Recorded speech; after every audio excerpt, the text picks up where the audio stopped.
चलो अब शुरू कर रहे हैं जो फिजिक्स का लास्ट चैप्टर है, छठा, ऊर्जा।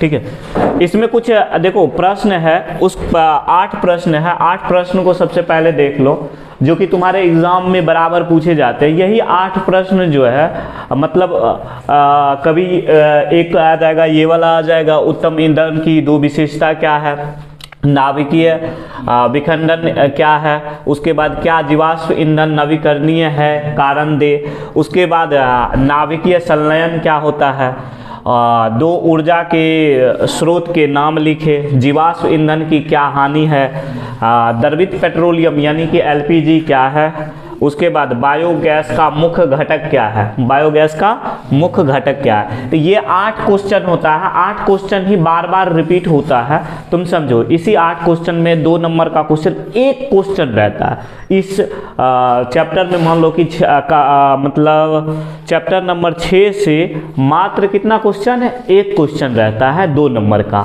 उसके बाद ऑब्जेक्टिव इसमें रहता है कि ऑब्जेक्टिव 3 से 4 क्वेश्चन ऑब्जेक्टिव में पूछ लेता है, 3 से 4 क्वेश्चन फिजिक्स के ऑब्जेक्टिव में पूछेगा।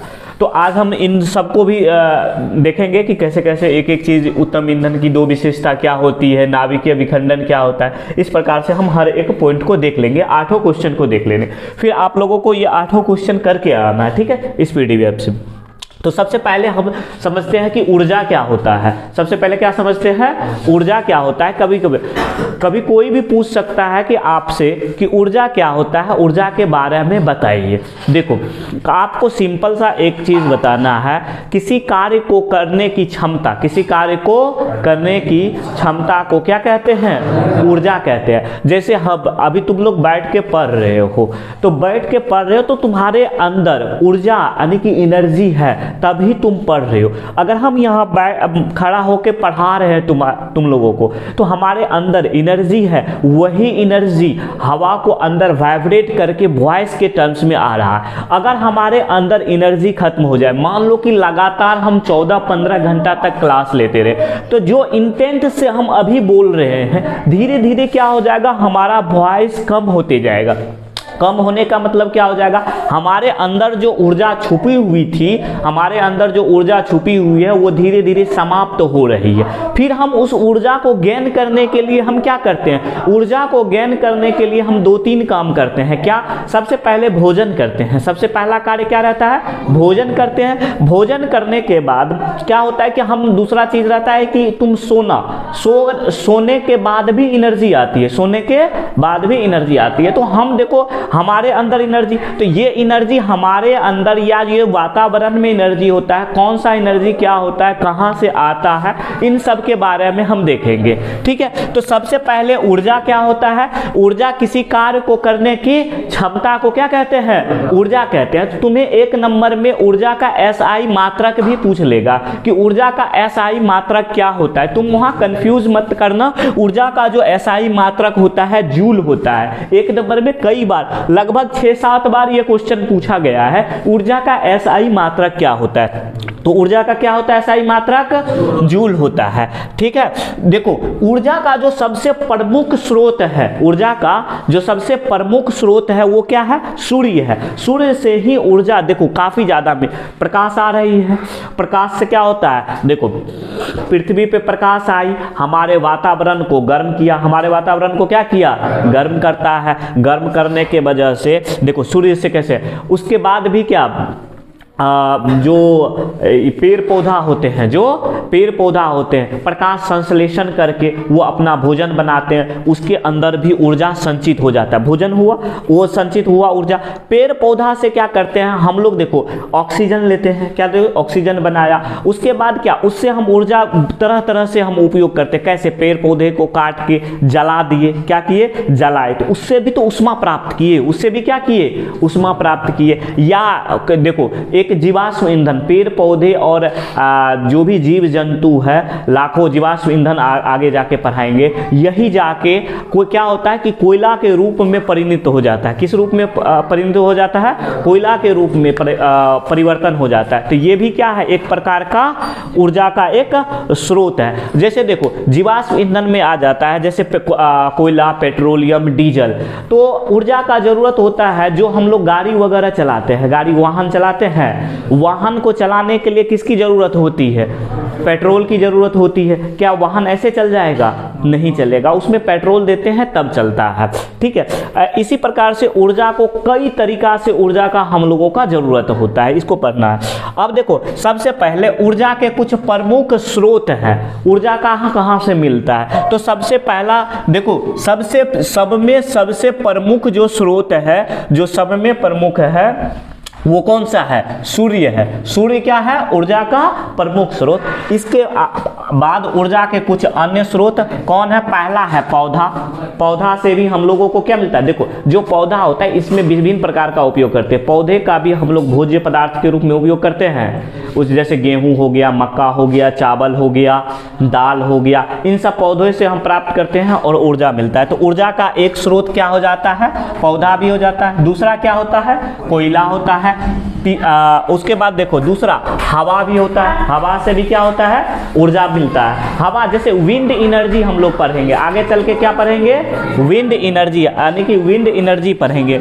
चौथा क्या, तीसरा क्या हो जाता है? जल हो जाता है। तीसरा क्या हो जाता है? जल हो जाता है। चौथा कोयला, पेट्रोलियम। पेट्रोलियम से देखो विभिन्न प्रकार के पेट्रोल निकालते हैं। उस सबको शांत करो। विभिन्न प्रकार के पेट्रोलियम से मतलब 8-10 प्रकार के पदार्थ निकलते हैं जो कि ऊर्जा का मुख्य स्रोत होता है। आगे जाके जब पेट्रोलियम पढ़ेंगे उसमें पढ़ लेंगे। प्राकृतिक गैस है, गोबर गैस है, ये सब क्या है? ऊर्जा के कुछ स्रोत। बोलेगा कि ऊर्जा के स्रोत को लिखे, ऊर्जा के स्रोत को लिखे। 2-3 ऊर्जा के स्रोत कई बार आया हुआ है क्वेश्चन में। ऊर्जा के स्रोत को लिखे, तो तुमको लिखना है ऊर्जा के स्रोत निम्न प्रकार से हैं। ऊर्जा के स्रोत निम्न प्रकार से है। तो ऊर्जा के स्रोत पहले लिख देना। सूर्य एक पहला क्या है? सूर्य, पौधा, कोयला, हवा, जल, पेट्रोलियम, प्राकृतिक गैस और गोबर गैस, ये सब क्या है? ऊर्जा के स्रोत है। ये सब क्या है? ऊर्जा के स्रोत है। क्लियर है? ऊर्जा के स्रोत के प्रकार देखो, ऊर्जा के स्रोत अब ये जैसे हो गया पौधा, हवा, जल, कोयला, पेट्रोलियम, प्राकृतिक गैस, गोबर गैस। इन सबको 2 कैटेगरी में हम लोग बांट दिए। इन सबको किस में बांट दिए? 2 कैटेगरी में बांट दिए।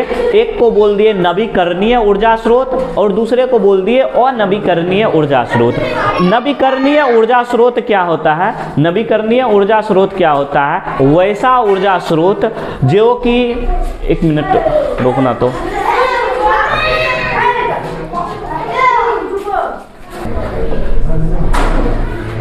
हो गया। चलो अब देखो ऊर्जा के स्रोत 2 प्रकार के हो गए, नवीकरणीय ऊर्जा स्रोत और दूसरा क्या हो गया? और नवीकरणीय ऊर्जा स्रोत। नवीकरणीय ऊर्जा स्रोत क्या होता है?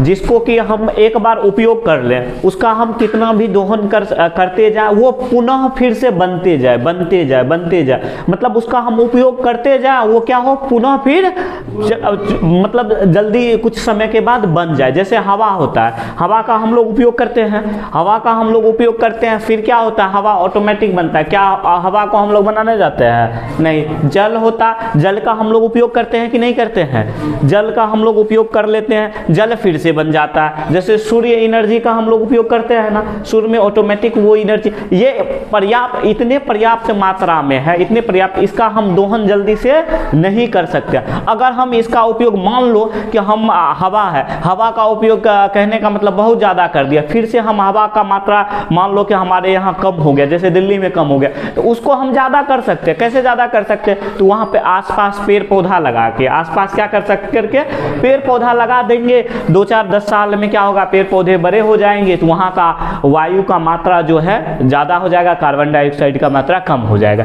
तो ये क्या हो सकता है कि जिसका हम लोग उपयोग तो करें लेकिन वो कभी समाप्त नहीं कर सकते हैं। एक साइंस में तुम ऐसे बोल दो उसको कभी समाप्त नहीं कर सकते हैं, तो वो क्या हो जाता है, नवीकरणीय ऊर्जा के स्रोत हो जाते हैं। तो नवीकरणीय ऊर्जा के स्रोत में क्या क्या एग्जाम्पल हो जाएगा, हवा हो जाएगा, सूर्य का प्रकाश हो जाएगा, पानी हो जाएगा, जिसका हम कभी नहीं उपयोग खत्म कर सकते। तो ये सब क्या हो गया, नवीकरणीय ऊर्जा स्रोत हो गया। और नवीकरणीय ऊर्जा स्रोत क्या हो जाता है, वैसा ऊर्जा का स्रोत जिसको हम उपयोग करते जाए, अधिक मात्रा में हम उपयोग कर लेंगे ना तो वो कुछ समय के बाद क्या हो जाएगा, समाप्त हो जाएगा। वो क्या हो जाएगा, कुछ दिन के बाद समाप्त हो जाएगा, ऐसा नहीं। और उसको बनाने की प्रक्रिया इतनी ज़्यादा लंबी होती है, मतलब उसको बनाने में लाखों करोड़ों वर्ष लग जाएगा, तो तब तक रहेगा ही नहीं। आज बनाना शुरू किया, लाखों वर्ष के बाद वो फिर बनेगा।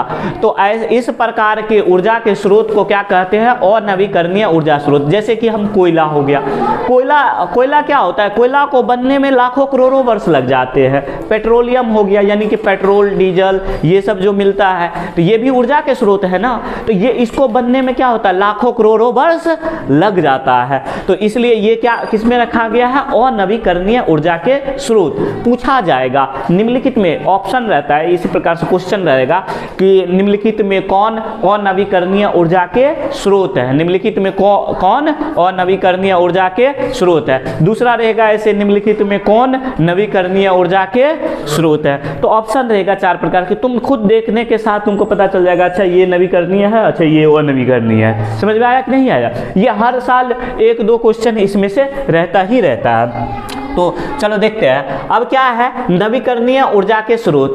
ऊर्जा का ऐसा स्रोत जिसे पुनः उत्पन्न किया जा सकता है, जिसे क्या किया जा सकता है, पुनः उत्पन्न किया जा सकता है, उसे क्या कहते हैं, नवीकरणीय ऊर्जा स्रोत कहते हैं। जैसे सूर्य, पवन, पानी आदि। अब देखो, अनवीकरणीय ऐसा ऊर्जा का ऐसा स्रोत जो किसी दिन समाप्त हो सकता है, जो किसी दिन समाप्त हो सकता है, उसे क्या कहते हैं, अनवीकरणीय ऊर्जा स्रोत। जैसे कोयला, पेट्रोलियम, प्राकृतिक गैस, ये क्या हो जाते हैं, अनवीकरणीय ऊर्जा के स्रोत हो जाते हैं। ये क्लियर है कि नहीं है, क्लियर है ये। देखो, ऊर्जा के उत्तम स्रोत, ऊर्जा का कौन होता है, या उत्तम ईंधन। ईंधन क्या होता है, वे पदार्थ जो जलकर अधिक से अधिक मात्रा में या जल के ऊष्मा प्रदान करता है, वे पदार्थ जो जलकर ऊष्मा प्रदान करता है उसे क्या कहते हैं, ईंधन कहते हैं। तो कभी कभी पूछ देता है उत्तम, जैसे लिखा हुआ है ना, ऊर्जा के उत्तम स्रोत, उत्तम, या पूछ देगा उत्तम ईंधन किसे कहते हैं, निम्नलिखित प्रकार से लिखे। उत्तम ईंधन का फॉर्म लिखना है। तो उत्तम ईंधन या ऊर्जा के स्रोत में याद रखना, वैसा ईंधन जिसका ऊष्मीय मान अधिक हो, वैसा ईंधन जिसका ऊष्मीय मान अधिक होगा उसे क्या कहेंगे, उत्तम ईंधन कहेंगे। उत्तम, देखो उत्तम ईंधन किसे कहेंगे, या ऊर्जा के उत्तम स्रोत, ऊर्जा के उत्तम स्रोत जिसका ऊष्मीय मान क्या हो, जिसका ऊष्मीय मान अधिक हो। उसके बाद क्या, जिसको भंडारण करने में, जिसका भंडारण करने में, भंडारण का मतलब क्या, जिसके कि हम जमा कर दे, जिसका भंडारण करने में क्या हो, आसान हो, जिसका भंडारण करने में आसान। जैसे कि मान लो उत्तम ईंधन का स्रोत हम इसको नहीं मान सकते हैं, जैसे क्या है, मनिजरा है, क्या है, मनिजरा, काफी बड़ा गाछ है। अब देखो जैसे अपना ही हॉस्टल के पीछे जो रखा हुआ है, कब से आया है वो बाहरे रखा हुआ है, बाहर रखा हुआ है ना, किसी से बारिश का समय रहता है तो सब बर्बाद हो जाता है, सारा बर्बाद हो जाता है। तो इसलिए उत्तम ईंधन का वो उसको नहीं मान सकते, ठीक है। जिसका भंडारण आसान हो, परिवहन आसान हो। परिवहन का मतलब क्या हो गया, उसको एक जगह से लेके दूसरे जगह जाने में आसान हो, एक जगह से लेके दूसरे जगह जाने में। जैसे आप मान लो फॉर एग्जांपल मनिजरा ही बोल दिए, वो इतना बड़ा होता है कि उसको एक जगह से लेके दूसरा जगह जाने में बहुत ज़्यादा डिफिकल्ट होता है कि नहीं होता है। तो ये भी हो गया। उसके बाद देखो, परिवहन आसान हो, आसानी से प्राप्त किया जा सके, जिसे क्या किया जा सके, आसानी से प्राप्त किया जा सके। और उसके बाद देखो, और उसका क्या हो, सस्ता हो। ऐसा नहीं कि ईंधन हम ले रहे हैं बहुत महंगा में ले रहे हैं। जो चीज़ मान लो 100-200 रुपए की है उसको हम 1000-2000 में खरीद रहे हैं। जो चीज़ 100-200 रुपए की हो उसको हम 1-2 हज़ार में खरीद रहे हैं, तो क्या हो रहा है, वो बहुत ही ज़्यादा महंगा हो जा रहा है। ऐसा नहीं होना चाहिए, सस्ता होना चाहिए। उसके बाद क्या है, न्यूनतम प्रदूषण करने वाला होना चाहिए। क्या होना चाहिए, न्यूनतम प्रदूषण। ऐसा नहीं है कि उसको ले लिए हैं वो प्रदूषण काफ़ी ज़्यादा मात्रा में हो रहा है, उसका क्या हो रहा है, प्रदूषण अधिक मात्रा में नहीं होना चाहिए। इसके बाद आ जाता है, देखो ये याद रखना, ये जो 5.6 पॉइंट है ना, ऊर्जा के उत्तम स्रोत या ईंधन, उत्तम ईंधन, उत्तम ईंधन की क्या विशेषता होती है, दोनों एक ही बात है। उत्तम ईंधन की विशेषता, तो ये उत्तम ईंधन की जो विशेषता रहेगा ना, तो तुम ये लिख सकते हो उत्तम ईंधन की, तो क्या उसका ऊष्मीय मान अधिक होना चाहिए। क्या होना चाहिए, ऊष्मीय मान अधिक होना चाहिए। भंडारण आसान हो, भंडारण, परिवहन आसान हो, उसको यातायात का परिवहन क्या हो, आसान हो, आसानी से प्राप्त हो, आसानी से प्राप्त हो। ऐसा नहीं कि उसको खरीदने में या लेने में बहुत डिफिकल्टी, मिलवे नहीं करे, मिलता ही नहीं हो। जैसे मान लो एलपीजी गैस सिलेंडर पहले था तो मिलता ही नहीं था, अब तो आसानी से मिल जाता है, ऐसा नहीं है। तो उसके बाद क्या हो, सस्ता हो, क्या हो, सस्ता हो, न्यूनतम प्रदूषण हो, न्यूनतम प्रदूषण हो, न्यूनतम प्रदूषण हो। अब देखो दूसरा चीज़ क्या है, जीवाश्म ईंधन। जीवाश्म ईंधन किसे कहते हैं, तो यहाँ पे सबसे ये समझना जरूरी है, जीवाश्म ईंधन कैसे तैयार होता है। देखो जैसे लाखों करोड़ों वर्ष पहले किसी कारणवश भूकंप आया, जमीन फटी, जंगल था, जानवर थे, मान लो जंगल, एक बहुत बड़ा जंगल वाला एरिया था, उस जंगल में भूकंप आया, किसी कारणवश क्या आया, भूकंप, धरती फटी। वो जंगल कई सौ एकड़ में थे, वो जंगल क्या हुआ, जंगल के साथ जितने भी पशु पक्षी जानवर वानवर जितने भी थे वो क्या हो जाएंगे, उसके अंदर चले गए, उसके अंदर चले गए। और क्या हो गया, काफ़ी अंदर गया, ऊपर से फिर परत, जमीन का परत, भू प्रॉपर्टी जमा हो गया। क्या हो गया, भू प्रॉपर्टी जमा हो गया। अब क्या हो गया, अंदर में क्या होता है, ऑक्सीजन नहीं होता है। अंदर में क्या होता है, ऑक्सीजन होता ही नहीं है, बहुत कम मात्रा में अंदर में ऑक्सीजन, न्यूनतम में ऑक्सीजन है, मतलब ना के बराबर। अब क्या हो रहा है, देखो ऑक्सीजन बहुत कम है, देखो अंदर, ये पृथ्वी तल के अंदर चला गया, ये जो पेड़ पौधे थे पृथ्वी तल के अंदर चला गया। अंदर जाने के बाद यहाँ इसको ऑक्सीजन नहीं था, ऑक्सीजन नहीं था। देखो ऑक्सीजन जब कहीं रहता है ना, तो वो चीज़ धीरे धीरे सड़ने गलने लगता है। क्या होता है, सड़ने गलने लगेगा, उसमें कीटाणु लग जाएंगे, वो धीरे धीरे समाप्त हो जाएगा। लेकिन अंदर में ऑक्सीजन है ही नहीं, अंदर में ऑक्सीजन है ही नहीं, तो इस पे क्या हो रहा है, उच्च दाब पड़ रहा है, उच्च दाब पड़ रहा है। यहाँ दाब के साथ साथ अंदर का जो एरिया है गर्म, बहुत ज़्यादा गर्म है, यानी कि यहाँ ताप भी अधिक है, ताप भी क्या है, अधिक है, दाब भी अधिक है, ताप भी अधिक है, दाब भी अधिक है और ताप भी अधिक है। अधिक ताप और दाब के कारण इसमें जो मान लो इसके अंदर वाष्प, जो जल वाला अंश बना हुआ, जैसे पेड़ पौधा है, तो पेड़ पौधे में अभी जो कच्चा पेड़ पौधे काटोगे तो उसमें क्या रहता है, जल का अंश रहता है, उसमें क्या रहता है, जल का अंश रहता है। तो ये क्या होगा, दाब और ताप के कारण वहां से वाष्पीकृत हो जाता है। क्या होता है, वाष्पीकृत हो जाता है, और ये सड़ता गलता नहीं है, ये एक रूप में काला, इसमें किसमें, वाष्पीकृत होने के बाद एक काला पदार्थ के रूप में तैयार होता है, जिसे हम क्या कहते हैं, कोयला कहते हैं। ये प्रक्रिया में लाखों करोड़ों वर्ष लग जाता है, इस प्रक्रिया में क्या लग जाता है, लाखों करोड़ों वर्ष लगता है इसको बनने में। ऐसा नहीं कि ये दिए ढक दिए तुरंत बन के तैयार हो गया, ऐसा नहीं है। तो ये जीवाश्म ईंधन क्या हो गया कि ये जीव जंतु क्या हो गए, अंदर में पेड़ पौधा जीव जंतु पृथ्वी तल के अंदर चल गए। यहाँ ऑक्सीजन की अनुपस्थिति थी। उच्च ताप और दाब के कारण, उच्च ताप और दाब के कारण ये एक कोयला के रूप में परिवर्तन हो गया, जिसे क्या कहते हैं? जीवाश्म ईंधन कहते हैं। तो देखो, पेड़ पौधे एवं जंतु के अवशेष करोड़ों वर्ष तक पृथ्वी के अंदर दबकर ऑक्सीजन की अनुपस्थिति में, ऑक्सीजन की अनुपस्थिति में अधिक ताप एवं दाब के कारण ईंधन में परिवर्तित हो जाता है। अधिक ताप एवं दाब के कारण किस में परिवर्तित हो जाता है? ईंधन के में परिवर्तित हो जाता है। तो ऐसे ईंधन को क्या कहते हैं? जीवाश्म ईंधन कहते हैं। कभी कभी ऑप्शन में पूछ देता है कि निम्नलिखित में कौन सा जीवाश्म ईंधन है? तो जीवाश्म ईंधन में याद रखना, जीवाश्म ईंधन के प्रमुख जीवाश्म ईंधन कोयला है, पेट्रोलियम है, प्राकृतिक गैस है। कोयला है, पेट्रोलियम है और प्राकृतिक गैस, ये सब क्या है? ये सब जीवाश्म ईंधन, प्रमुख जीवाश्म ईंधन है। ये तीनों है, याद रखना।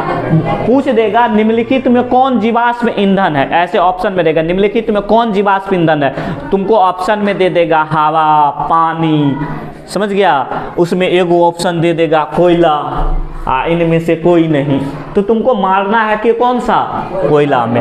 या 3 गो दे देगा, कोयला, पेट्रोलियम गैस, प्राकृतिक गैस, बोल देगा कौन जीवाश्म ईंधन नहीं है, जीवाश्म ईंधन नहीं है। तो ये तीनों को याद रखना। जीवाश्म ईंधन कौन है?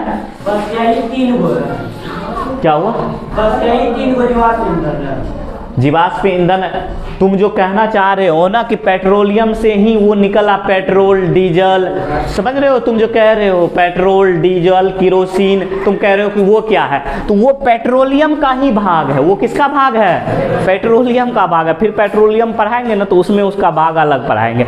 फिर कोयला का भाग, अभी देखो कोयला पढ़ाएंगे तो कोयला पढ़ाएंगे 4 प्रकार के कोयला होते हैं। पीट होता है, लिग्नाइट होता है, एंथ्रासाइड होता है, बिटुमिनस होता है। तो वो 4 गो पार्ट अलग पढ़ाएंगे। तो आप पूछोगे कि पीट क्या है? तो पीट क्या है? कोयला है। कोयला क्या है? जीवाश्म ईंधन है। तो उसी तरह से किरोसिन क्या है? पेट्रोलियम है। पेट्रोलियम क्या है? जीवाश्म ईंधन है। समझ में आया कि नहीं आया? तो ये हो गया। उस हिसाब से तुम देखोगे तो कई हो जाएंगे, 10, 12, 15 हो जाता, तुम याद करते रहो। ठीक है, देखो कोयला क्या है? एक प्रकार का, देखो कोयला क्या होता है?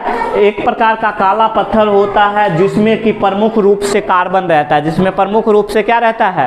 कार्बन रहता है। कार्बन का जटिल यौगिक का, कार्बन और कार्बन के जटिल यौगिक का मिश्रण रहता है। इसमें देखो कोयला में क्या क्या उपस्थित रहता है, ये याद रखना। अगर किसी एग्जाम में पूछ देता है, लेकिन नॉर्मली 10th के एग्जाम में तो इतना डीप नहीं जाएगा, लेकिन फिर भी याद रखना। कार्बन तो प्रमुख हो गया, इसके साथ साथ ऑक्सीजन रहता है, नाइट्रोजन रहता है एवं गंधक रहता है उपस्थित। इसमें कार्बन में कितने, कोयला में कितने पदार्थ उपस्थित रहते हैं? 4 तत्व, कार्बन, ऑक्सीजन, नाइट्रोजन एवं गंधक उपस्थित रहते हैं। ये 4 याद रखना। अब देखो कोयला के प्रकार, कोयला के प्रकार पीट, लिग्नाइट, बिटुमिनस, एंथ्रासाइड। पीट, लिग्नाइट, बिटुमिनस, एंथ्रासाइड। पीट जो होता है ये उच्चतम क्वालिटी का, इसमें जो कार्बन प्रतिशत मात्रा होता है वो बहुत कम होता है, यानी कि 55 से 60% के बीच में रहता है। कितना रहता है? 55 से 60% का मात्रा रहता है इसमें कोयला का।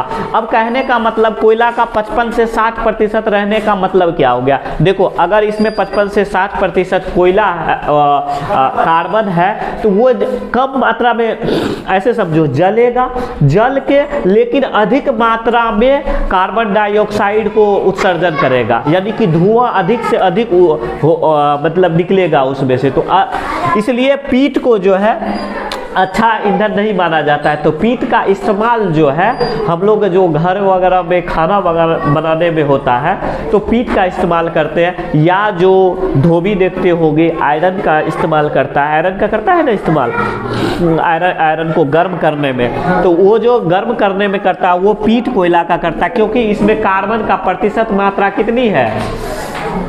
55 से 60% के बीच में रहता है। 55 से 60% के बीच में रहता है। लिग्नाइट जो रहता है ये भी मतलब उसी टाइप का होता है, इसमें भी कार्बन का प्रतिशत मात्रा कम रहता है, इसमें भी कार्बन का प्रतिशत मात्रा कम रहता है, इसको भी ध्यान रहता है। लेकिन थोड़ा अच्छा बीच वाला जो रहता है बिटुमिनस, इसका इस्तेमाल हम उद्योगों वगैरह में करते हैं, क्योंकि इसमें कार्बन का प्रतिशत मात्रा 70 से 80% रहता है। ये धुआं कम निकालता है, उसमें मान इसका अधिक रहता है। है। उष्मीय मान कहने का मतलब हीट यहाँ से क्या होता है, ज़्यादा निकलता है जब गर्म करते हैं। लेकिन एंथ्रासाइड क्या होता है, 96%। ये मतलब कोयला में सबसे अच्छा कोयला माना जाता है एंथ्रासाइड। सबसे अच्छा कोयला क्या माना जाता है, एंथ्रासाइड। इसको ध्यान में रखना, ये इंपॉर्टेंट है। पूछ देगा कोयला के प्रकार में सबसे अच्छा कोयला कौन सा है, सबसे अच्छा कोयला कौन सा है, तो क्या बोलोगे, एंथ्रासाइड है। क्यों है एंथ्रासाइड, क्योंकि इसमें कार्बन का प्रतिशत मात्रा कितने होते हैं, 96% होते हैं, यानी कि 96% होते हैं। ठीक है, इसलिए देखो इसका हम नॉर्मली यहाँ उपयोग नहीं होता है। क्यों, क्योंकि ये महंगा हो जाता है। एंथ्रासाइड क्या हो जाता है, महंगा होता है। अब देखो कोयला का उपयोग क्या सब होता है। कोयला का उपयोग हम करते हैं खाना बनाने में, थर्मल पावर प्लांट में। थर्मल पावर प्लांट का हम दिखाते हैं एक बार। रासायनिक उद्योगों में, सोना तथा अन्य धातु को गलाने में। जैसे क्या होता है, सोना का गलनांक हाई होता है। सोना का गलनांक क्या होता है, ऊंचे होता है, यानी कि ऊंचे हो गया, तो उसको गलाने में हम किसका प्रयोग करते हैं, कोयला का प्रयोग करते हैं। ये क्लियर है।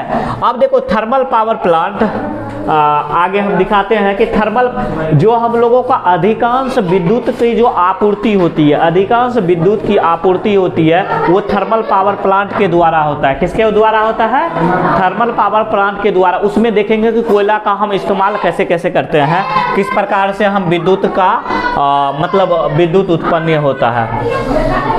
देखो कोयला जलाने के से हानियां, कोयला जलाने से क्या सब हानि होता है। देखो कोयला को जलाने से CO2 और CO गैस उत्पन्न होता है। यानी कि कोयला को जब जलाते हैं ना, तो उसमें अधिक से अधिक मात्रा में कार्बन डाइऑक्साइड गैस उत्पन्न होता है। कौन सा गैस उत्पन्न होता है, कार्बन डाइऑक्साइड गैस होता है उत्पन्न, और उसके साथ साथ कार्बन मोनोऑक्साइड गैस भी उत्पन्न होता है। कौन सा होता है, देखो कार्बन डाइऑक्साइड गैस क्या होता है, वो प्रदूषण करता है। क्या करता है, वातावरण को प्रदूषित करता है। जबकि carbon monoxide CO, carbon monoxide जो होता है, ये जहरीला होता है। ये क्या होता है, जहरीला होता है। अगर मान लो कि ज़्यादा से ज़्यादा मात्रा में ये दोनों हमारे यहाँ मतलब वातावरण में फैलने लगेगा, प्रदूषण और जहरीला गैस देगा, सांस हम लोग वहीं से लेते हैं, तो आदमी क्या हो जाएगा, हम लोग क्या हो जाएंगे, जल्दी से जल्दी ऊपर पहुँच जाएंगे। ठीक है, नुकसानदायक है। देखो कोयला को जलाने से CO2 कार्बन डाइऑक्साइड और CO गैस उत्पन्न होता है। कार्बन डाइऑक्साइड वातावरण को क्या करता है, प्रदूषित करता है, जबकि कार्बन मोनोऑक्साइड जहरीली गैस के जो हम लोगों के लिए काफ़ी नुकसानदायक होता है। ठीक है, ये देखो थर्मल पावर प्लांट के बारे में बता रहे थे। थर्मल पावर प्लांट कैसे काम करता है, देखो ये थर्मल पावर प्लांट है, विद्युत का कैसे ये लोग करते। कोयला क्या करते हैं, इसमें सबसे पहले देखो, इसमें सबसे पहले क्या करते हैं, कोयला लेते हैं, कोयला को चूर्ण, छोटे छोटे चूर्ण किया जाता है, छोटे छोटे टुकड़ा में कर दिया जाता है। इस भट्टी में इस छोटे छोटे चूर्ण को डाला जाता है, इसको क्या किया जाता है, फिर तपाया जाता है, गर्म किया जाता है। यहाँ से जो उष्मा निकलती है, यहाँ से क्या निकलती है, उष्मा निकलती है, तो उष्मा को क्या किया जाता है, उस उष्मा को इस पाइप के माध्यम से इस चिमनी यानी कि भट्टी में डाला जाता है। किस में डाला जाता है, भट्टी में। भट्टी में क्या रहता है उपस्थित, ऐसे समझ लो वाटर रहता है, पानी रहता है। क्या रहता है, पानी रहता है। अब पानी को क्या कर रहे हैं, उच्च ताप दे रहे हैं, उच्च ताप दे रहे हैं, तो पानी गर्म होगा। पानी गर्म होके क्या बनेगा, बताओ, वाष्प बनेगा। उच्च ताप पे पानी वाष्प बन जाता है। क्या बन जाता है, वाष्प बनता है। जब ये वाष्प बनेगा, वाष्प क्या करता है, मान लो खाने कुकर हो गया, कुकर में अगर खाना बना रहे हैं, कुकर क्या करता है, सीटी लगा हुआ रहता है, तो सीटी को क्या करता है, पूरा ऊपर उठ जाता है। तो वाष्प क्या कर रहा है, एक प्रेशर क्रिएट कर रहा है। वाष्प क्या कर रहा है, एक प्रेशर को क्रिएट कर रहा है। तो ठीक इसी प्रकार से जो पानी का वाष्प बना, पानी का वाष्प बना, वो यहाँ पे क्या करता है, प्रेशर बनाता है, एक पूरा वाष्प जाने लगता है। ये टरबाइन में, किसमें जाने लगता है, टरबाइन में। टरबाइन में लगी जो पंखी होती है, जो जनरेटर पढ़ाए थे, इस पंखी को घुमाना शुरू कर देता है। इस पंखी को क्या करता है, घुमाना शुरू कर देता है। हम जनरेटर पढ़ा रहे होंगे तो जनरेटर में ये चीज बताए होंगे कि आर्मेचर को घुमाने से, देखो ये घूम रहा है तो यानी कि मैकेनिकल एनर्जी अब किस में बदल रहा है, इलेक्ट्रिक एनर्जी में बदल, यानी कि यांत्रिक ऊर्जा किस में बदल रहा है। यहाँ मोटर लगा हुआ है, हम घुमाना ही चाह रहे हैं, ये घूमना शुरू करता है। यानी कि देखो थर्मल पावर प्लांट में क्या होता है, यहाँ से विद्युत उत्पन्न हो जाता है। विद्युत उत्पन्न कैसे हुआ, कोयला का छोटा छोटा टुकड़ा किए, कोयला का क्या किए, छोटा छोटा टुकड़ा किए, उसको गर्म किए, उसको क्या किए, गर्म किए। गर्म करने के बाद मतलब उसको जला दिए, गर्म करने का मतलब वही हुआ। उसके जलाने से क्या होता है, यहाँ इस टाइप का मैकेनिज्म बना होता है कि यहाँ पानी रहता है, क्या रहता है, पानी रहता है। इस गर्मी से पानी को क्या किया जाता है, गर्म किया जाता है। अब पानी किस में बदल जाता है, वाष्प में बदल जाता है। वाष्प क्या करता है, टरबाइन को घुमाता है, क्या करता है, टरबाइन को घुमाता है। और यहाँ मतलब ये इधर जो है ट्रांसफार्मर लगा हुआ रहता है, क्या लगा हुआ रहता है, ट्रांसफार्मर लगा रहता है। वही बिजली क्या करता है, उच्च करके हम लोगों को भेजा जाता है। समझ में आया कि नहीं, थर्मल पावर प्लांट इसी प्रकार। लेकिन ये सब चीज़ उतना डीपली में था नहीं, ठीक है, सिर्फ टावर इसके बारे में थोड़ा सा जानकारी लेना था, ठीक है। अब देखियो तापीय विद्युत संयंत्र, थर्मल पावर प्लांट, यही हो गया अभी जो था, ठीक है। इसी को हिंदी में कहते हैं तापीय विद्युत संयंत्र कहते हैं। अब देखो पेट्रोलियम आ जाता है, क्या आ जाता है, पेट्रोलियम आ जाता है।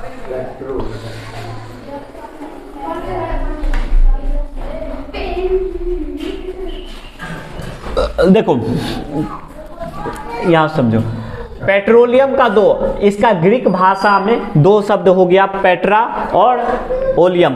तो पेट्रा का अर्थ होता है चट्टान, ओलियम का अर्थ ऑयल यानी कि तेल होता है। समझ गया, जो चट्टानों का तेल कहा जाता है, इसको क्या कहा जाता है, ग्रीक में चट्टानों का तेल कहा जाता है। जो पेट्रोलियम प्राकृतिक है, इसमें ये मिश्रण होता है हाइड्रोकार्बन का होता है। किसका होता है, ये तुम लोगों को ऑब्जेक्टिव क्वेश्चन पूछता है। पेट्रोलियम जो होता है ये प्राकृतिक गैस, इसमें किसका मिश्रण रहता है, किस पदार्थ का मिश्रण रहता है या किस तत्व का मिश्रण रहता है। तो याद रखना हाइड्रोजन और कार्बन, हाइड्रोजन और कार्बन का मिश्रण होता है, इसलिए इसको हम क्या बोल देते हैं, हाइड्रोकार्बन। क्या, कौन सा, पेट्रोलियम हाइड्रोकार्बन का मिश्रण होता है, इसको ध्यान में रखना।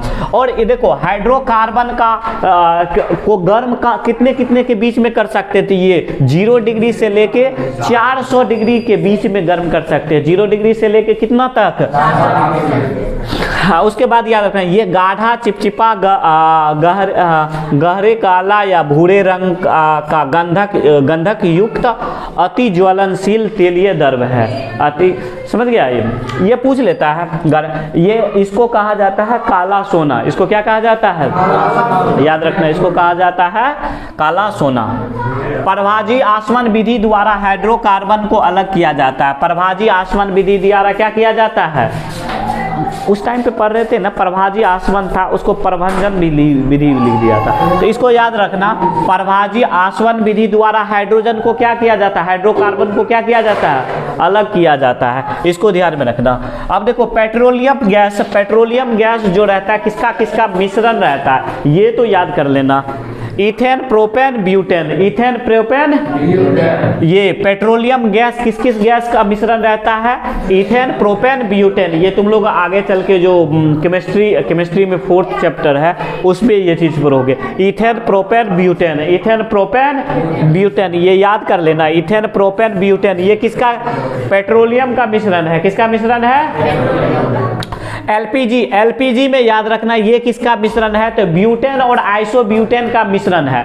ब्यूटेन और देखो, ब्यूटेन और आइसोब्यूटेन में क्या होता है, गंध नहीं होता है। क्या नहीं होता है, गंध नहीं होता है। तो अब बताओ घर का जो सिलेंडर है लीकेज कहीं हो जाए, गंध ना करे तो सोचो किसी को पता चलेगा कि लीकेज है, उसमें तो आग लग सकती है। तो उसी को गंध करने के लिए उसमें एक चीज और मिलाया जाता है, इथाइल मरकप्टेन। क्या मिलाया जाता है, इथाइल मरकप्टेन मिलाया जाता है। किसमें मिलाया जाता है, एलपीजी में। बड़ा बार तुम रेलवे में 3 बार ये क्वेश्चन पूछा गया था, रेलवे का जो एग्ज़ाम होता है, लोको पायलट का होता है, ग्रुप डी का होता है, इस टाइप में 3 बार ये क्वेश्चन पूछा गया कि एलपीजी हम लोग जो घरेलू सिलेंडर होता है उसमें गंध के रूप में किस पदार्थ का उपयोग करते हैं। तो क्या करोगे, इथाइल मरकैप्टन। इसका फार्मूला कुछ दे दिया था, इथाइल मरकैप्टन ना लिख के फार्मूला कभी कभी एक बार फार्मूला लिख दिया था। तो याद रखना है, देखो कार्बन जो होता है जिसमें तुमको ये पढ़ाया गया है, ये देखो एक कार्बन रहता है तो मेथ, 2 कार्बन रहता है तो ईथ, 2 कार्बन ईथ, 3 रहेगा तो प्रोप, 4 रहेगा तो ब्यूट, 5 रहेगा तो पेंट, इस टाइप से बताया गया। इसमें देखो इथाइल, ईथ 2 कार्बन है, इथाइल क्या है C2H5, H 5 देखो S जैसा बना हुआ है, H5 है, इधर ध्यान दो, H5 कैसा बना हुआ है, S जैसा बना हुआ है, तो S हो गया, इसके H पे दिए हैं तो यहाँ H हो गया।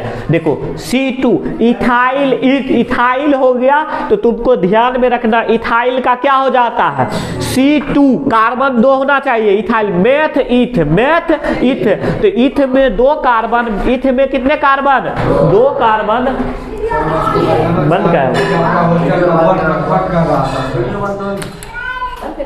देखो इथाइल में क्या हो जाता है, इथाइल में क्या हो जाता है, 2 कार्बन हो गया, मेथ ईथ 2 कार्बन, 5 हाइड्रोजन, कितने हाइड्रोजन, 5 हाइड्रोजन हो गया। तो 5 कैसा लिखा हुआ रहता है, S के तरह, तो S के बाद क्या हो गया, S के बाद H हो गया, तो C2H5SH,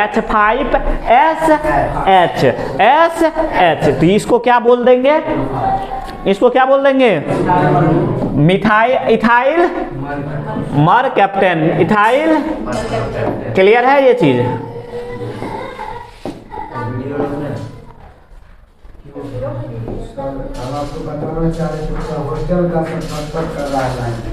पता नहीं वोल्टेज का, ठंड में भी वोल्टेज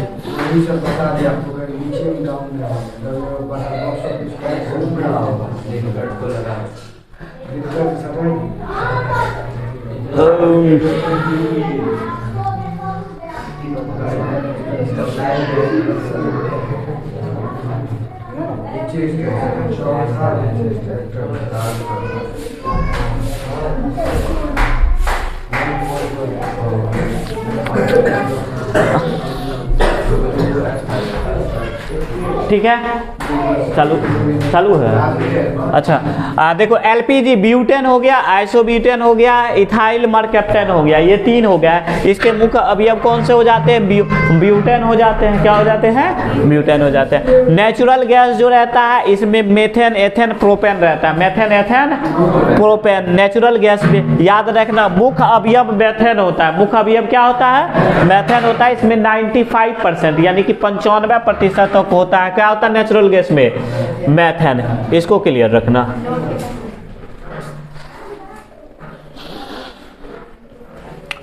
अब देखो पेट्रोलियम को कैसे कैसे हम अलग करते हैं, देखो ये ज़्यादा सिलेबस में तो है नहीं, बस देख लो, ठीक है।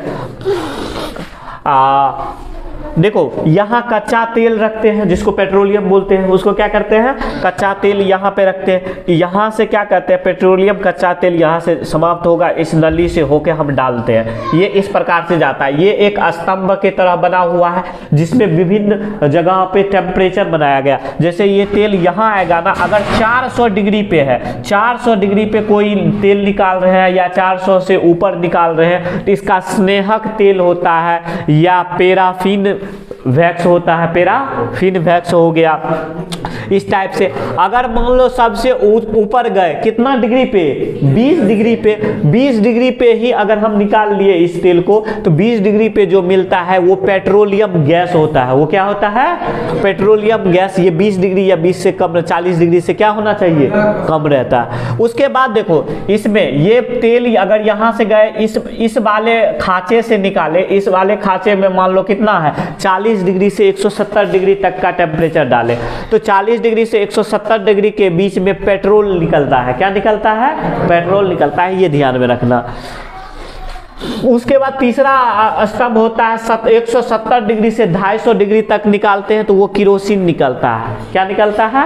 किरोसिन निकल जाता है। या दूसरा क्या रहता है 250 डिग्री से 350 डिग्री तक जब उसको गर्म किया जाता है तब जाके डीजल निकलता है। तब जाके क्या निकलता है? डीजल निकलता है। उसके बाद देखो इस ईंधन तेल यानी कि 350 से 400 निकालते हैं तो जो ईंधन ये ईंधन तेल निकलता है। सोचो एक पेट्रोलियम रहता है, उस पेट्रोलियम से कितने सारे पदार्थ निकलते हैं, कितने सारे पदार्थ निकल गया। क्या निकल गया? पेट्रोलियम गैस निकल गया, पेट्रोल निकल गया, किरोसिन निकला, डीजल निकला, ईंधन तेल निकला।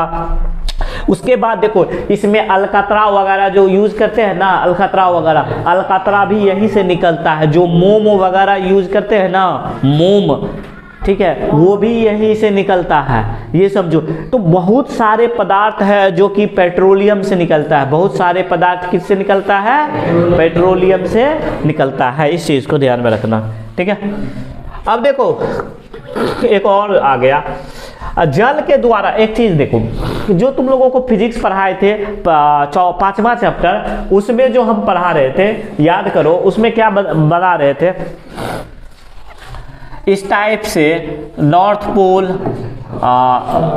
साउथ पोल बना रहे थे। इसमें एक आर्मेचर लगाते थे, ठीक है, ये आर्मेचर लगा दिए। इसमें क्या करते थे? स्प्लिट रिंग लगा देते थे। क्या लगाते थे? Split ring. इसके बाद यहाँ कार्बन ब्रश लगा दिए, यहाँ भी क्या लगा दिए? कार्बन ब्रश लगा लिए। इसके बाद क्या करते थे? मेरा काम क्या था? किसी तरह से इस आर्मेचर को घुमाना है। इस आर्मेचर को क्या करना है? घुमाना है एक्सिस से। आर्मेचर को अगर घुमा लिए तो ये विद्युत इधर प्रवाहित हो जाता था। इस आर्मेचर को हमको घुमाना है। इस आर्मेचर को अगर विद्युत, देखो ये आर्मेचर अगर चुंबकीय क्षेत्र में घूमता था, ये आर्मेचर अगर किस में घूमता था? चुंबकीय क्षेत्र में घूमता था, तो इसके द्वारा विद्युत उत्पन्न हो जाता था। इसमें क्या हो जाता है? कैसे उत्पन्न होता था ये हम बता चुके हैं। तो ठीक यही चीज रहता है कि हमको इस जनरेटर के एक्सिस को घुमाना है और विद्युत उत्पन्न करना है। क्या उत्पन्न करना है? विद्युत उत्पन्न करना है। तो ये आर्मेचर को हम कैसा करें? एगो मान लो यहाँ पंखा लगा हुआ है, इस पंखा पे अगर मान लो इस टाइप से पंखी लगा हुआ है, इस पे बार बार पानी का फोल होती, पंखा क्या होगा? ऑटोमेटिक घूमेगा कि नहीं घूमेगा? तो इसी को क्या किया गया है? देखो यहाँ पे क्या किया गया? जहां जल वगैरह, जहां मान लो कि ऊपर से जल नीचे की ओर आता है, ऊपर से जल नीचे की ओर आता है, तो उस जल को क्या किया? यहीं पे रोक लिया। एक मान लो कि जल घर यहाँ बना लिया गया, यहाँ लोहा का पूरा दीवार बढ़िया से लगा दिया गया। इसको क्या किया गया? यहाँ पे इस पंखा से जोड़ दिया गया। किससे जोड़ दिया गया है? पंखा से, ताकि ये पंखा घूमे तो उसके जो जनरेटर होता है उसमें जो धुरी होता है वो भी घूमे, आर्मेचर घूमने लगे। तो ये पंखा घूमेगा तो आर्मेचर घूमेगा, आर्मेचर घूमेगा तो क्या हो जाएगा? टरबाइन। ये आर्मेचर घूम रहा है तो विद्युत उत्पन्न हो जाएगा, क्योंकि घूमेगा तो ऐसे समझ लो, घूमेगा तो बिजली उत्पन्न करेगा। तो यहाँ से पानी क्या करते हैं? जमा हो गया, एकाएक पानी को छोड़ते हैं। एकाएक पानी को क्या करते हैं? प्रेशर के साथ आता है। ये बड़ा सा पंखा लगा होता है, बड़ा सा पंखा, तो ये पंखा घूमना स्टार्ट कर जाता है। घूमना स्टार्ट करेगा तो ये जो जनरेटर होता है, जनरेटर का धुरी ये भी घूमना शुरू कर देता है। आर्मेचर घूमना शुरू किया, इसके द्वारा क्या हो गया? यांत्रिक ऊर्जा। घूमा तो यांत्रिक ऊर्जा, घूमने लगा तो क्या हुआ? यांत्रिक ऊर्जा। घूमने लगा तो क्या हुआ? यांत्रिक ऊर्जा। यांत्रिक ऊर्जा किस में बदल गया? विद्युत ऊर्जा में। यांत्रिक ऊर्जा किस में बदल गया? यहाँ ट्रांसफार्मर लगा होता है, इस ट्रांसफार्मर के द्वारा, यहाँ टावर वावर के द्वारा हम लोगों के घर तक बिजली पहुंच जाता है। क्लियर है ये चीज? ये देखो पवन चक्की में क्या होता है? पवन चक्की में भी सेम रहता है। सेम देखो सब जगह घूमेगा। पवन चक्की में क्या होता है? देखो पवन चक्की में ये पंखा लगा हुआ रहता है, ये पंखी लगा हुआ, हवा आ रहा है इस दिशा में, इस पंखी को घुमाया, इस पंखी को घुमाएगा। यहाँ से जो धुरी लगी होती है, इस धुरी आर्मेचर को घुमाएगा। ये धुरी क्या करेगा? आर्मेचर को घुमाया, यहाँ क्या हो गया? बिजली। आर्मेचर घूमेगा चुंबकीय क्षेत्र में, आर्मेचर घूमेगा तो क्या हो जाएगा? विद्युत उत्पन्न होगा। क्लियर है ये चीज़ खंबा। अब देखो ये हवा पवन चक्की में जो होता है, हवा का स्पीड कितना होना चाहिए? अतनो हवा में बढ़ जाएगा? नहीं, हवा का स्पीड कम से कम होना 15 किलोमीटर, कितना होना चाहिए? 15 किलोमीटर प्रति घंटा होना चाहिए। पवन चक्की का कितना, हवा का स्पीड कितना होना चाहिए? 15 किलोमीटर प्रति घंटा के स्पीड से अगर कम हो गया तो ये जो धुरी है ये घूमेगा ही नहीं, विद्युत उत्पन्न नहीं होगा। पवन चक्की को लगाने के लिए बहुत ज़्यादा, जैसे कि एक चीज़ समझ लो ना, 1 मेगावाट लगाने के लिए कितना, 1 मेगावाट पावर को जनरेट करने के लिए 2 हेक्टेयर जमीन की जरूरत होती है। कितनी है?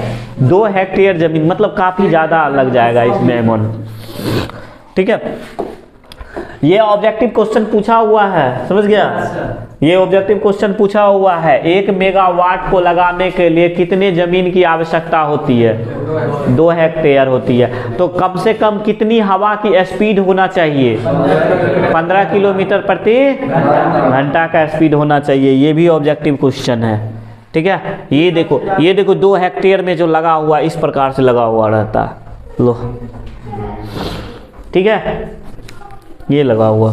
इस सबसे ज्यादा सर डेनमार्क में सबसे ज़्यादा ये जो लगा हुआ है, देखो डेनमार्क में लगा हुआ है। डेनमार्क में मतलब क्या होता है कि हवा बहुत तेज वहाँ चलते रहता है। डेनमार्क एक चीज़ के लिए और फेमस है, किसके लिए? दही के लिए। किसके लिए? दही के लिए डेनमार्क फेमस है, ये चीज़ ध्यान में रखना। और डेनमार्क जो होता है, ऐसे समझ लो कि डेनमार्क में मतलब बहुत ज़्यादा ये मतलब विश्व का सबसे ज़्यादा ये बिजली उत्पादन करता है। और हमारा देश पवन ऊर्जा का उत्पादन विश्व में 5वां स्थान है। कौन सा स्थान है? 5वां स्थान है हमारे देश का, ये भी ध्यान में रखना।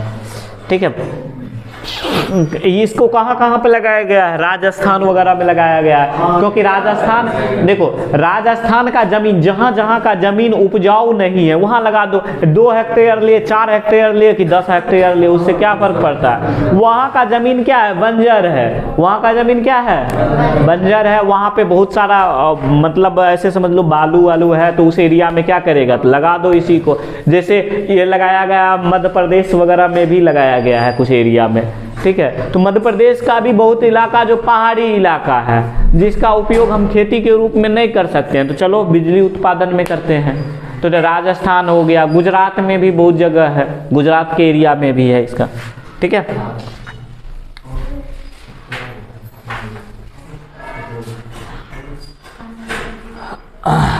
देखो जीवाश्म ईंधन के जलने से हानियाँ। देखो जीवाश्म ईंधन क्या हो जाता है, जो हम लोग लकड़ी वगैरह घर में चूल्हा वगैरह या गाय या भैंस का गोबर का जो हम लोग क्या बनाते हैं, गोईठा वगैरह बनाते हैं, तो उस टाइप को क्या कहते हैं? जीवाश्म ईंधन कह देते हैं। क्या कहते हैं? जीवाश्म ईंधन। देखो जीवाश्म ईंधन को जलने से क्या होता है, कार्बन डाइऑक्साइड गैस जो है ना अत्यधिक मात्रा में रिलीज करता है। जैसे घर वगैरह में खाना बना, जैसे अभी देख लो अपने किचन में जो खाना बनता है, ठीक है, उस किचन में इसी टाइप का जो भट्टी बना हुआ है, ठीक है, ये भट्टी सही से नहीं दिख रहा है, ये भट्टी बना हुआ है। इस भट्टी को फूकते हैं, ऊष्मा तो प्रदान करता है, लेकिन अधिक मात्रा में क्या हो जाता है?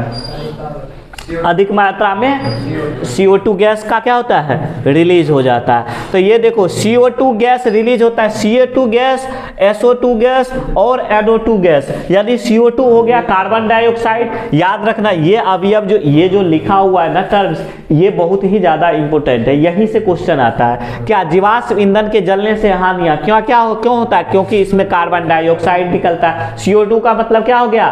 कार्बन डाइऑक्साइड निकलता है। SO2 का मतलब क्या हो गया? सल्फर डाइऑक्साइड निकलता है, सल्फर। NO2 का मतलब क्या हो गया?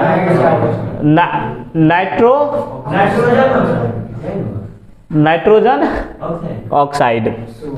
देखो CO2 कार्बन डाइऑक्साइड किसके लिए प्रभावित होती है? हरित गृह प्रभाव के लिए होता है। किसके लिए होता है? ये देखो ग्रीन हाउस इफेक्ट के लिए ये होता है। उसके बाद SO2 क्या होता है? अम्लीय वर्षा के लिए प्रभावित। अम्लीय वर्षा क्या हो जाता है? अम्लीय वर्षा जो देखो अम्लीय वर्षा अगर हो गया जिसमें अम्ल की मात्रा है, तो वो क्या करेगा? जो हमारे फसल वगैरह होता है उसको नष्ट कर देता है, जमीन को बंजर बना देता है, जमीन को क्या करता है, बंजर बना देता है। उसके बाद चर्म रोग अगर किसी इंसान पे हो गया तो वो चर्म रोग के लिए उत्तरदायी होता है, चर्म रोग के लिए भी क्या होता है, उत्तरदायी होता है। ठीक है ये। उसके बाद देखो जल विद्युत ऊर्जा एवं जल विद्युत यंत्र पढ़ा दिया, hydro electric energy and hydro electric energy. Biomass जैव मात्र ये पढ़ा दिया, ऊपर में जो गैस बनता है बायोगैस या गोबर गैस, जैव गैस। ये क्या होता है कि पहले गोबर गैस का प्रचलन बीच में आया था, ठीक है, सरकार इसको प्रोत्साहन दे रही थी। इसमें क्या होता था कि गोबर को क्या किया जाता था, एक टंकी में जमा कर दिया जाता था, उसमें ऑक्सीजन जाने का रास्ता नहीं छोड़ता था। जब वो सड़ता गलता था, बहुत ज़्यादा गलने लगा, उसमें कुछ कीटाणु वगैरह छोड़ देते, तो उससे जो मान लो गैस निकलता था, तो एक पाइप के द्वारा वो गैस निकालता था और उस गैस पे खाना बन जाता था। उस गैस से तुम मान लो कि बल्ब भी जला सकते थे, ठीक है।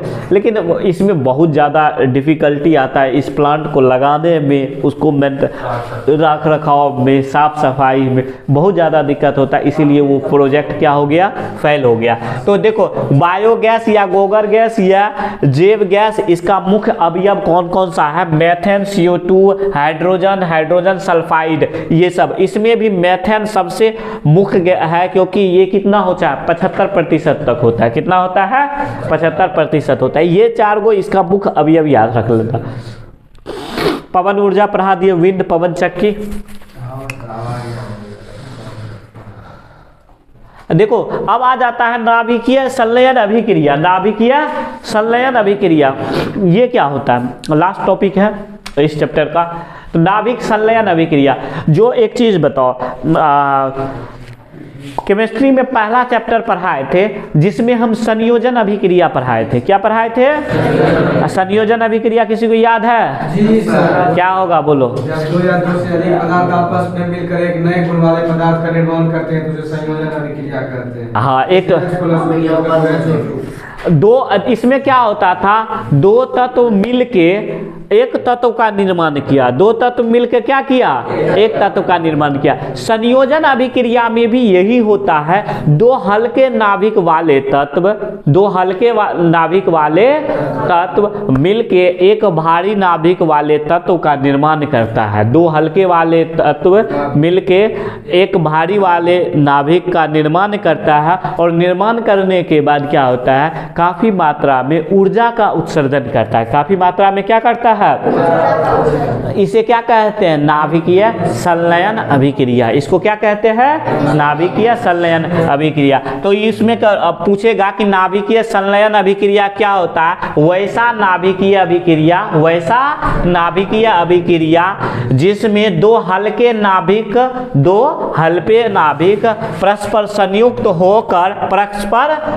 होकर एक भारी एवं अस्थायी नाभिक का निर्माण करता है। एक भारी एवं अस्थायी नाभिक का निर्माण करता है, उसे क्या कहते हैं, नाभिकीय संलयन अभिक्रिया कहते हैं। देखो नाभिकीय संलयन अभिक्रिया दो बार पूछा गया है। कितने बार पूछा गया है, दो बार पूछा गया है। देखो सूर्य की जो कोर, सूर्य में जो इतना ऊर्जा उत्पन्न होता है, सूर्य में जो इतनी ज्यादा ऊर्जा उत्पन्न होता है, वो नाभिकीय संलयन अभिक्रिया के द्वारा होता है। नाभिकीय, अभी तक जो वैज्ञानिक ने रिसर्च किया, रिसर्च के थ्रू जो बताया, उन्होंने बताया सूर्य की कोर में नाभिकीय संलयन अभिक्रिया होता है। नाभिकीय संलयन अभिक्रिया के फलस्वरूप इतनी ज्यादा मात्रा में ऊर्जा का उत्सर्जन होता है। उसने बताया, क्या बताया कि हाइड्रोजन के जो समस्थानिक होते हैं, जैसे प्रोटियम, ड्यूटेरियम, ट्राइटेनियम, तीन होता है ना, प्रोटियम और ड्यूटेरियम, ट्राइटेनियम, ये तीनों आपस में संयोग करके हीलियम का निर्माण करते हैं, और हीलियम के साथ साथ ऊर्जा का भी निर्माण करता है। ऊर्जा का ये किसके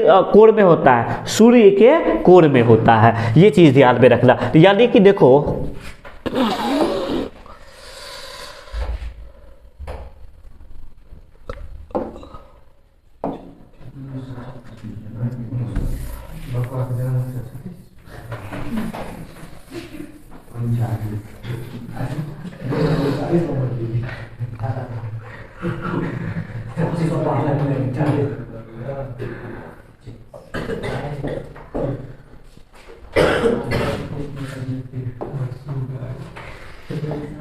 देखो यहाँ पे हाइड्रोजन, ये देखो ड्यूटेरियम H12 प्लस H12, ये दोनों में अभिक्रिया हुआ। अभी हाइड्रोजन का ड्यूटेरियम है, परमाणु कितना है, 2 है ऊपर में, तो ड्यूटेरियम कौन सा है, ड्यूटेरियम। ये दोनों अभिक्रिया करके H13 का निर्माण करता है, ट्राइटेनियम का। किसका, ट्राइटेनियम। एक हाइड्रोजन और बच गया, तो यहाँ H11 और ये बन गया, एनर्जी यहाँ रिलीज कर देता है। क्या करता है, रिलीज, एनर्जी रिलीज करता है। इसके बाद क्या करता है, ये ड्यूटेरियम जो है ये फिर यहाँ पे H13 प्लस, यहाँ पे H13 प्लस H12, ये दोनों अभिक्रिया करके हीलियम निकालता है। क्या निकालता है, हीलियम, He। हीलियम का क्या होता है, He 2 और 4, हीलियम का क्या हो जाता है, 2 और 4 हो गया। हीलियम का 2 और 4 का निर्माण किया, और यहाँ पे क्या हो जाता है, हाइड्रोजन गैस H11 हो जाता है।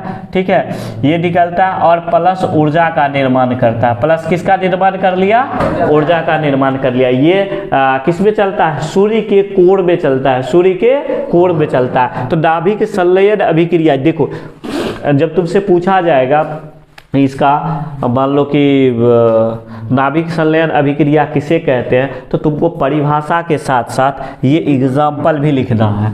परिभाषा के साथ साथ क्या लिखना है, एग्जाम्पल भी लिखना है। क्या है, नाभिक संलयन अभिक्रिया क्या होता है, वैसा नाभिकीय अभिक्रिया, वैसा नाभिकीय अभिक्रिया, 2 हल्के नाभिक वाले परस्पर संयोग करके एक भारिक अस्थाई नाभिक का निर्माण करता है। उसे क्या कहते हैं, देखो इसको प्रोटियम ड्यूटेरियम जो होता है ना, ये अस्थाई नाभिक वाले होते हैं। ये क्या होते हैं, जैसे हीलियम का निर्माण कर लिया तो ये अस्थाई नाभिक वाले हो गए। ये क्या हो गए, तो देखो ये क्या कर लिया, अस्थाई नाभिक वाले पदार्थ का निर्माण कर लिया। तो यही ये चीज समझ में आया कि नहीं, नाभिक संलयन अभिक्रिया आया समझ में। अब इसके बाद आ जाता है नाभिकीय विखंडन अभिक्रिया। क्या आ जाता है, नाभिकीय विखंडन अभिक्रिया होता है, वैसा नाभिकीय अभिक्रिया। विखंडन मतलब टूटना, विखंडन मतलब टूटना। इसमें देखो पहला चैप्टर में ही बताए थे, वियोजन एगो तो संयोजन हो गया, एगो वियोजन हो गया। तो उसमें बोले थे भारी तत्व टूटकर, ठीक है, 2 से अधिक तत्वों का निर्माण करता है। इसमें क्या हो जाएगा, देखो नाभिकीय विखंडन अभिक्रिया में इसमें भारी नाभिक टूट के 2 हल्के नाभिक का, हल्के और अस्थाई नाभिक का निर्माण करता है, हल्के और अस्थाई नाभिक का निर्माण करता है। तो उसे क्या कहते हैं, नाभिकीय विखंडन अभिक्रिया कहते हैं। इसमें अधिक से अधिक मात्रा में ऊर्जा का निर्माण, ऊर्जा उत्सर्जन होता है। जैसे मान लो, जैसे क्या है, देखो यूरेनियम, क्या है, यूरेनियम का होता है, देखो यू उसका सिंबल हो जाएगा, यू हो गया, यू 92 235।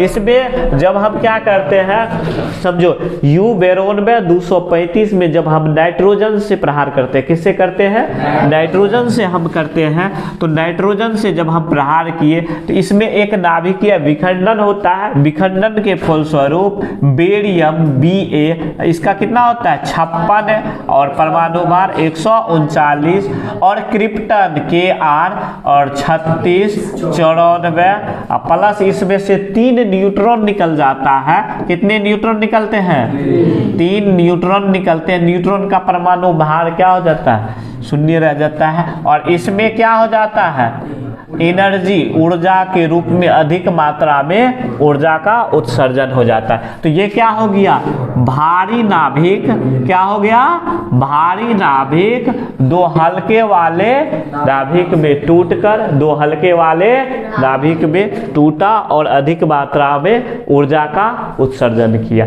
ये क्लियर है, क्लियर है रे। यहाँ पे ये चैप्टर का मान लो कि खत्म हो जाता है, पूरा का पूरा थ्योरी। ऑलमोस्ट पूरा कवर कर दिए हैं। इसमें से देखो कुछ क्वेश्चन देना तो किताब है।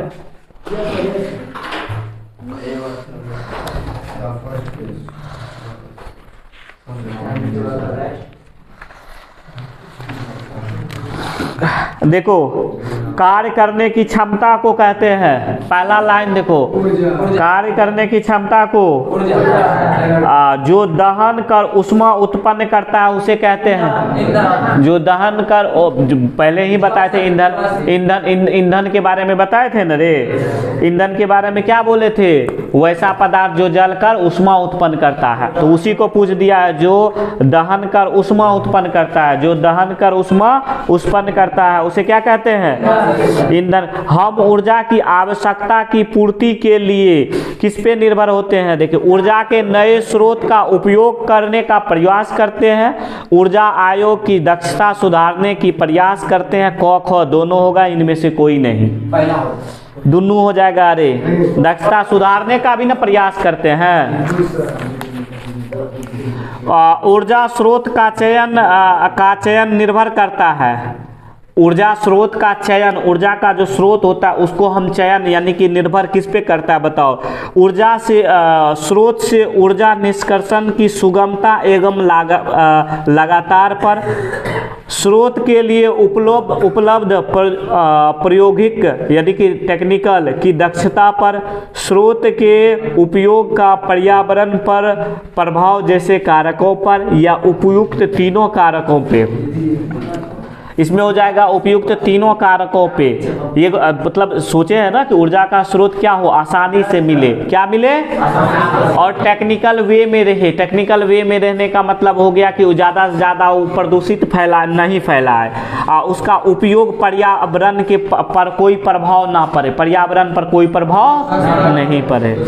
जीवाश्म ईंधन की, देखो जीवाश्म ईंधन की ऊर्जा का वास्तविक स्रोत है, जीवाश्म ईंधन का स्रोत है नाभिक संलयन, चंद्रमा, सूर्य, इनमें से कोई नहीं। सूर्य जीवाश्म ईंधन जो ये बनता है इसमें ऊर्जा कहाँ से भरता है, सूर्य से। बताए थे ना कि जो पेड़ पौधे होते हैं ये प्रकाश संश्लेषण के द्वारा अपना भोजन तैयार करते हैं, फिर ऊर्जा आता है। एक चीज बताओ, सौर ऊर्जा को सीधे विद्युत में बदलने वाली युक्ति को कहते हैं, सौर सेल कहते हैं। Solar plate. अच्छा बताओ, इनमें से कौन ऊर्जा का नवीकरणीय स्रोत है, कोयला, पेट्रोलियम, सूर्य, प्राकृतिक गैस। तब ये बोले थे कि 3 गो दे देगा, 1 गो दोसर घुसिया देगा, दे दिया यहाँ पे। उसके बाद इनमें से कौन ऊर्जा का अनवीकरणीय स्रोत है, अनवीकरणीय स्रोत, पवन, बहता पानी, सूर्य, पेट्रोलियम। कौन होगा, ये देखो बायोगैस के मुख्य घटक है, बायोगैस के मुख्य ऑक्सीजन, नाइट्रोजन, मीथेन, कोयला। बायोगैस के बायोगैस के मुख्य घटक हैं, बायोगैस के मुख्य घटक यहाँ बोले थे याद करने के लिए, मेथेन। कौन होते हैं, अब किसी भारी, सुनो उसके बाद किसी भारी नाभिक के 2 अपेक्षाकृत छोटे नाभिक में टूटने की क्रिया को कहते हैं, क्या कहते हैं, भारी नाभिक छोटा टूटेगा, नाभिकीय विखंडन। 2 हल्के नाभिक के जुड़कर एक भारी नाभिक है, नाभिकीय। सूर्य और अन्य तारों में ऊर्जा के स्रोत है नाभिक विखंडन, नाभिक संलयन, दोनों। कौन होगा, हम नहीं बोले थे ना, सूर्य में जो अभिक्रिया होता है नाभिक संलयन होता है। उच्च ताप पर कौन सी प्रक्रिया पूरी की जाती है, नाभिक विखंडन, संलयन, संलयन। उच्च ताप पे कौन किया जाता है, संलयन। ठीक है, इस टाइप से देखो ऊर्जा का ये हो गया चैप्टर खत्म। ठीक है, चलो बंद कर दो।